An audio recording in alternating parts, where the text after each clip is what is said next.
2020年，年仅34岁的刘亚仁，凭借在电影《无声》中的炸裂表演，再度荣膺韩国电影青龙奖最佳男主角奖项。这是他继2015年首次获得此奖后，时隔5年再次获奖。当时就有韩国影评人在评价刘亚仁时说，34岁的刘亚仁取得的成绩，放眼整个亚洲市场无人能及。即使放在全球流行明星的商业价值评价表里，也依然是一张非常亮眼的成绩单。然而，这也仅仅是刘亚仁在影视市场里的小荷才露尖尖角。随后，刘亚仁分别在亚洲电影大奖、百想艺术大赏、韩国电影大钟奖等各大影视奖项目中，无一例外的都获得了最佳男主角奖。在韩国，人们对刘亚仁的私生活褒贬不一，但你不得不承认的是，2024年前的刘亚仁既是票房的保证，也是演技最让人无需担心的代表。正当别人还在为如何入围奖项绞尽脑汁的时候，他已经多次获得韩国顶级大奖、大钟奖、青龙奖、百想艺术大赏都纳入囊中，商业价值一飞冲天，在同辈演员中可谓是一骑绝尘。正当人们还在为这个冉冉升起的耀眼明星欢呼雀跃、摇旗呐喊、与有荣焉的时候，2023年2月5日，刚刚从美国返回韩国的刘亚仁被韩国警方带离调查，在确认刘亚仁一行4人都涉犯毒品的同时，更是在刘亚仁的体内检测出多达5种毒品。在确认刘亚仁利用自己的名人身份指挥他人为其提供运输藏匿毒品的同时，韩国检方也侦查明刘亚仁的同性密友崔和娜涉嫌配合毁灭证据，甚至安排同案犯试图逃往海外。然而，就在此次涉毒事件，韩国中央法院还没做出终审判罚的时候，前几日，也就是2024年7月26日，韩国的朝鲜日报突然报道说，刘亚仁涉嫌于7月14日对一名熟睡中的30岁男子实施了性暴力。报道中最让人艳惊四座的是，事发时刘亚仁是当着第三人的面实施了侵犯行为。负面新闻一次比一次更炸裂的刘亚仁，惊得全球舆论一片哗然。本应星途璀璨、光芒耀眼的三料影帝，为何会屡陷囹圄、自废武功？从影帝到毒虫，刘亚仁到底都经历了些什么？而韩国娱乐市场光芒万丈的明星们，又为何频现吸毒和性丑闻风波？鼓励大象，马上开始。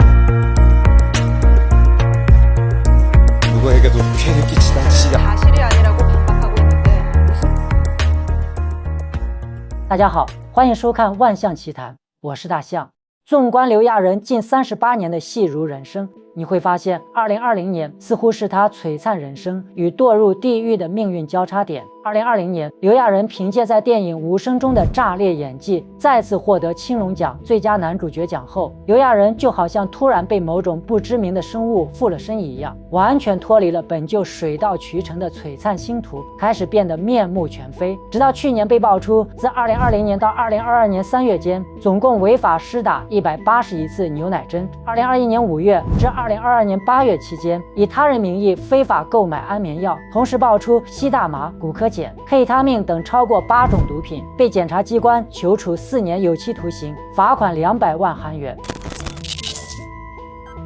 要想搞清楚刘亚仁为什么会突然如此急转弯，自杀式的转掉了命运的方向，我们真的有必要先来简单回顾一下刘亚仁那如火箭般急速蹿升的脱轨人生。1986年10月6日，出生于韩国大邱的刘亚仁，原名严宏植，家中除了父母之外，还有2个姐姐。初中包括高中的师生对严宏植的印象一直是个叛逆且性格有点孤僻的孩子。高中时主修过美术，但由于学生时期自始至终都无法摆脱压抑的情绪，高中还未毕业的时候，刘亚仁选择放弃学业。刘亚仁在成名后曾这样解释：我突然产生了我为什么要学习、为了谁而学习的疑问。世界为什么会这样？我的父母为什么会这样？我是谁？这些哲学性的疑问让我觉得应该保持我原本的样貌。讲真，一个年仅17岁的少年能够独立扪思到这些问题，我们不难感觉到刘亚仁的心智明显要比同龄的孩子们成熟许多。但当时还是严宏植的刘亚仁的父母对于他的退学是强烈反对的，也正因如此，刘亚仁与父母的关系逐渐疏离，以至于后来正式出道的时候，他没有继续使用严宏植的姓氏，而是改为艺名刘亚仁。命运的巨轮或许早有定数。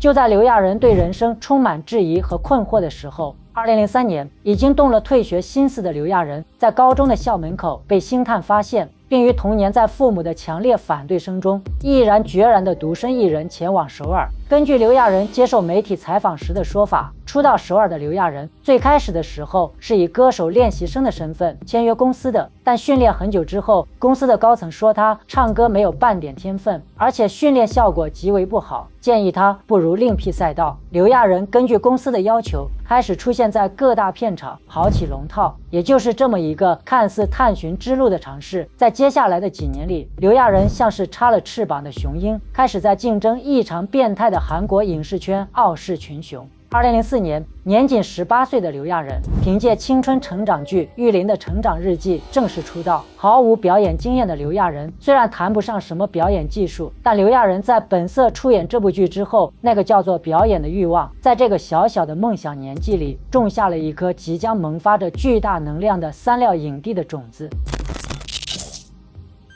观察韩国娱乐圈的男明星，你会发现一个有意思的现象：长得帅的永远拿不了影帝，比如裴勇俊和玄彬；演技好的就别想当少女偶像，比如宋康昊和崔明植。不过这个魔咒似乎被刘亚仁在那一年给打破了。2015年，29岁的刘亚仁出演了2部现象级的电影《老手》和《私道》，前者成为韩国影史上票房第3的影片，后者更为他赢得了韩国电影最高奖青龙奖的最佳男主角，令他成为史上最年轻的青龙影帝。而在这之前，刘亚仁似乎对自己并没有太大的自信，即使到了2010年后，随着《成均馆》绯闻的播出，他和金秀贤、宋仲基、李明基被韩国演艺圈公认为是4位85后优质男演员，是中五路4小生。但刘亚仁似乎通常会被大家认为是最拖后腿的那个，收视率和票房很难与其他3人相抗衡。这一情况随着2015年8月和9月由刘亚仁主演的《老手》和《私道》的上映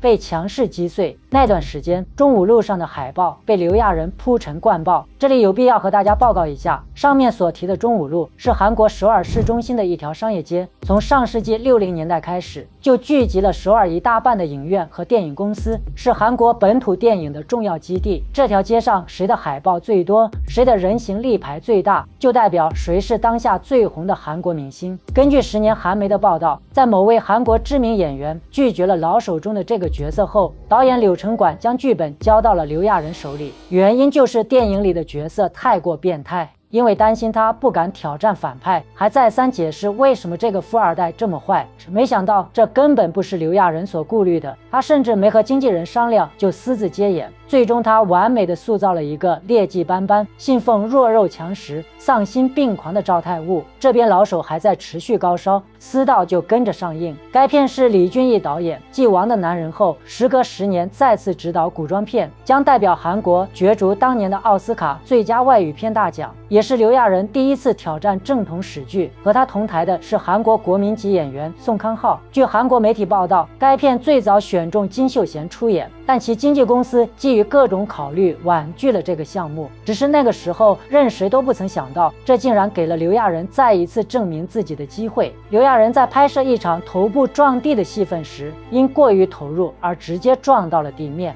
但他居然继续就演了下去，最后因严重受伤被送往医院急救。事后刘亚仁回忆说，这个角色用光了他所有的演技。老手和私道一起进入了2015年韩国电影票房榜前3名，一同入围韩国电影大钟奖和青龙奖最佳男主角的提名。刘亚仁也上演了一出自己跟自己争影帝的好戏。电影《老手》3天突破100万人观影大关，超越《汉江怪物》，位列韩国影史第3名，成为2015年度韩国电影票房冠军。正因如此，这一年被韩国媒体称之为刘亚仁元年。当记者问他你怎么可以演得如此的变态，刘亚仁开玩笑的回应，可能是嗑药了吧。只是当时说出如此言论的刘亚仁，估计怎么也不会想到5年后的他竟然会一语成谶，真的会因为嗑药而毁了自己。扒开刘亚仁吸毒事件的时间线，你会惊奇地发现一个令人细思极恐的事实：根据已经曝光的新闻来看，韩国检方认为刘亚仁自2020年到2022年3月间，总共违法施打181次牛奶针。2021年5月至2022年8月期间，以他人名义非法购买安眠药，同时爆出吸大麻、古柯碱、佩他命等超过8种毒品。而在此期间，由刘亚仁主演的奈飞电影《Alive》以及由刘亚仁、宋承宪主演的围棋电影《胜负》都还在拍摄期间。那么我们换句话来说，我们是不是可以合理的推断出，刘亚仁在上述2部剧的拍摄过程中，也还在持续用毒当中？在多次的公审当中，刘亚仁承认了自己吸毒的事实。他给公众解释的理由是，自己患有严重的抑郁症、恐慌障碍及睡眠障碍。刚开始的时候，自己只是单纯的对睡眠麻醉药物产生了依赖，但韩国检方却不这么认为。自2021年开始，刘亚仁长期服用药品，包括异丙酚等医用麻醉药物。他被发现在多家医院频繁注射异丙酚，涉嫌违反韩国毒品类管理法。是的，朋友们，你没看错，又是这个异丙酚，这个一次又一次刺激韩国民众眼球的异丙酚，又一次进入了全球民众的视线。2020年，被誉为中五路扛把子的影帝何正宇，因多次非法注射异丙酚接受调查。当时何正宇解释，自己是因为在整形医院做了脸部的疤痕激光手术，为了麻醉才使用了异丙酚。2013年，已经怀孕7个月的朴世妍，在过去1年多的时间里，注射异丙酚高达185次。换句话说，在其怀孕期间，她也没有中断过。施射异丙酚的韩国明星还包括曾出演《初恋》《双色婚纱》而红极一时的李成娟，非法注射111次异丙酚；女星张美人和玄英在当时也与前2位被一同调查。就很离谱的是，上述所有明星，包括今天我们故事的男主角，他们给出的理由都出奇的一致，都是因为身患疾病，为了缓解精神抑郁或医美手术带来的痛苦，才涉嫌打了异丙酚，绝对没有吸毒。最为魔幻的是，在韩国，不仅声色犬马的娱乐圈的明星们喜欢没事打点异丙酚，韩国财阀的显贵们也对异丙酚情有独钟。韩国3星集团掌门人李在镕因非法注射异丙酚被罚7000万韩元，5年的时间里，他在首尔的一家整形医院注射了41次异丙酚。他的妹妹3星集团的长公主李富珍也曾被迫在某整形医院非法注射异丙酚。而我们今天故事的男主角刘亚仁被曝2年不到的时间里，他在14家美容院以手术麻醉为由，先后注射异丙酚181次，总量9.6升，相当于全身换了2次血液的总量，一时之间震翻全网。那么问题来了，让韩国的士绅名流、达官显贵们如此钟情的异丙酚到底是个啥？究竟算不算吸毒？异丙酚又叫丙泊酚，是手术麻醉常用的镇静药，目前在全世界已广泛应用。由于它是一种乳白色的液体，酷似牛奶，又被称为牛奶针、幸福牛奶。它的特点是起效快，一针能让一个成年人几秒钟就失去意识。在一定剂量范围内，异丙酚会让人产生兴奋和新快感，所以不少韩国艺人称它为能让你心情变好的药。据美国一项对药物心快效应评分的调查显示，大麻的评分为4.7，吗啡、海洛因评分为9.8，而异丙酚评分高达10.5。正是因为这种心快感受，让其具有不小的成瘾性。是药3分毒，再好的药一旦滥用也会变成毒。研究表明，长期滥用异丙酚会造成情绪障碍、低血压，甚至出现休克、心跳停止等症状。过量使用还会致使呼吸骤停。总之十分危险。资料显示，巨星迈克尔·杰克逊就是被他的私人医生注射了致命剂量的异丙酚，导致心脏麻痹死亡。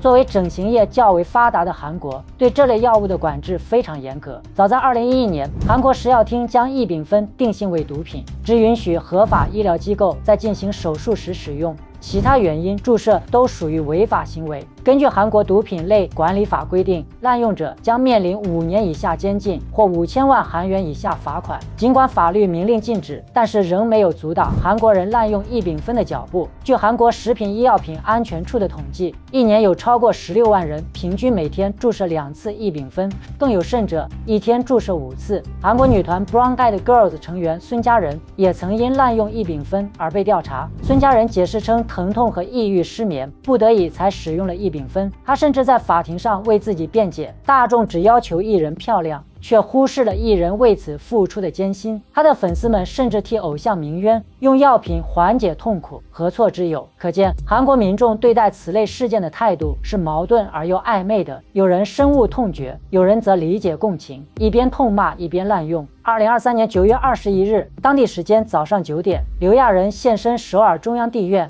刘亚仁于庭上否认了销毁证据以及帮助有人逃跑的指控。历经长达3个小时的审讯后，刘亚仁双手被绑上捕绳，前往马浦警局的拘留所。就在刘亚仁走上警车后，一旁围观的路人突然朝他丢大把钞票，并大喊给你当保管金用，洒落满地的钞票被路人哄抢。至于刘亚仁则一脸淡定地被警车带离。其实这已不是刘亚仁第一次被民众攻击，在第一次声押时也曾有民众对他丢咖啡瓶，当时刘亚仁还转头怒瞪对方，场面相当难堪。对比刘亚仁在影视作品上取得的成绩，似乎人们更容易，或者说更愿意关注到影帝刘亚仁的私生活。关于刘亚仁与男友崔和娜的各种传闻，早就不是什么新鲜事。早到2018年，她就被网友们拍到与男友在上海庆祝了男友27岁的生日。虽然没有得到被当事人正式官宣，但2019年，当事双方特意选择在国际出柜日当天上传了两人的亲密合照，并大方公开艺术家男友崔和娜的照片。当时被媒体定义为刘亚仁疑似公开出柜。对于刘亚仁对待感情我行我素的态度，韩国网友似乎都已经习以为常，他们对刘亚仁展现出极大的宽容，包括其一再延迟的入伍体检。2015年已经29岁的刘亚仁开始为入伍体检，但连续3次的结果都是需要重新体检，当时就被韩国网友说是在逃兵役。就很狗血的是，最终第4次体检前，他又爆出确诊骨肿瘤，最终被判免除兵役。值得一提的是，2015年中五路4小生之一的宋仲基已经服完兵役，正式退伍。相较之下，不少韩国网友指证刘亚仁装病逃逸。就在刘亚仁深陷逃逸风波之时，由其主演的现实主义题材电影《燃烧》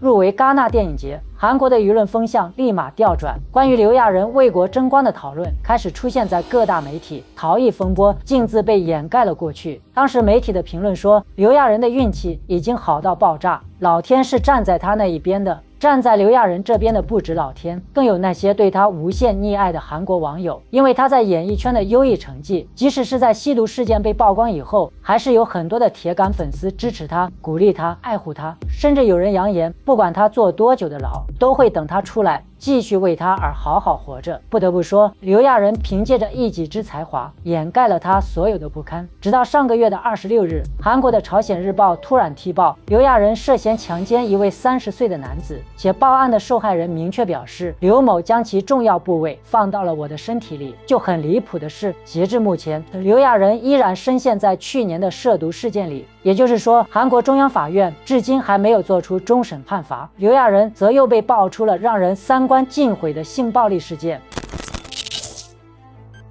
根据朝鲜日报调查的内容，被害人声称7月14日早上6点，刘亚仁性侵了一位当时正在办公室里熟睡的男性。受害人醒来后发现自己被侵后，前往首尔龙山区警察局报了警。由于刘亚仁正处在毒品风波之中，办案警察表示不排除对其毒品方面的验证，以求证刘亚仁是否负吸。虽然刘亚仁透过律师回应称告诉内容并不属实，但这位律师同时回应的内容也特别让人玩味。他说他当时就跟刘亚仁确认过，刘亚仁说他没有做过，但律师同时补充说当时还有其他人在场，稍后会见面确认事实。此言一出，韩国互联网立即炸开了锅。难道刘亚仁干坏事的时候还有其他人在场？很快这个消息得到当事人的验证。朝鲜日报的报道指出，受害者男性明确指认刘亚仁，他说自己是在7月14日早上6点睡了过去，下午4点才迷迷糊糊的醒了过来，因为当时自己和刘亚仁以及屋主喝了很多酒，一时有些不清楚。但受害者态度异常坚决地咬定，就是刘亚仁性侵了自己，不是屋主。当时刘亚仁搞自己的时候，屋主也在场，虽然自己有些迷糊，但还能清楚分辨自己身上的人是谁。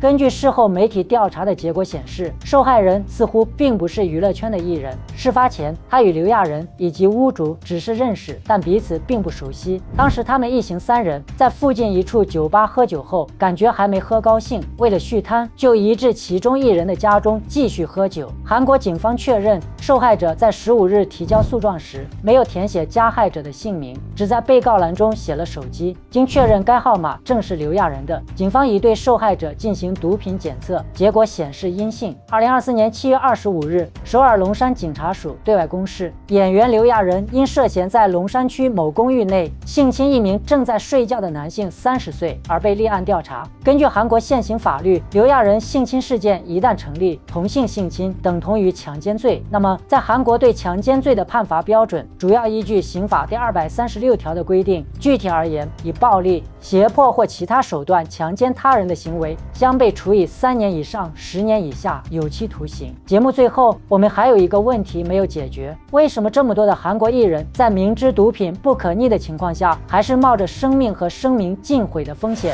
沉迷于毒品呢？其实也并不是那么的难以理解。众所周知，韩国顶级财阀盘踞在金字塔的顶端，而财阀们控股的娱乐集团旗下的艺人们，在娱乐产业光鲜的包装之下，大都成了财阀们池中之鱼。竞争残酷的韩娱圈，如果艺人们想要继续往上爬，也就必须主动或被动地接受财阀们的消遣。韩星张子妍事件就是韩国财阀性招待丑闻的冰山一角。韩国演艺界的超高自杀率，从一个侧面也验证了韩国艺人为了向上爬不得不面对的求生压力。包括今天我们所述的刘亚仁，作为韩国史上最年轻的3料影帝，近年来看似星途璀璨的急速发展，其实他的内心早已破碎不堪。自2018年后，刘亚仁不顾经纪公司的反对，先是和男友高调出柜，后又被曝涉毒风波，如今又被指证性侵男性。压力之下，毒品似乎成了一部分人暂时逃避现实的一剂良药。至此，刘亚仁的人生似乎也已经走进了至暗时刻。就像他曾代言的某个体育品牌，虽然还没来得及撤换广告，但临时用来遮住刘亚仁脸的硬纸板，看上去是如此的轻蔑而又怪诞。2015是属于刘亚仁的元年。2016年10月，韩国有线电视台 TVN 节目评选中，刘亚仁击败了所有人，成为韩国人民10年后最期待的男演员。估计不光是他自己，就是全世界的铁粉们，任谁都不曾想到，8年后的2024年，他竟然已经破败得如此不堪。月盈则亏，日中则仄。讲真，一个人在达到顶峰的时候，真的要适时调整，以免迷失了自我。以上，感谢收看今天的节目，记得订阅万象的频道。平安喜乐。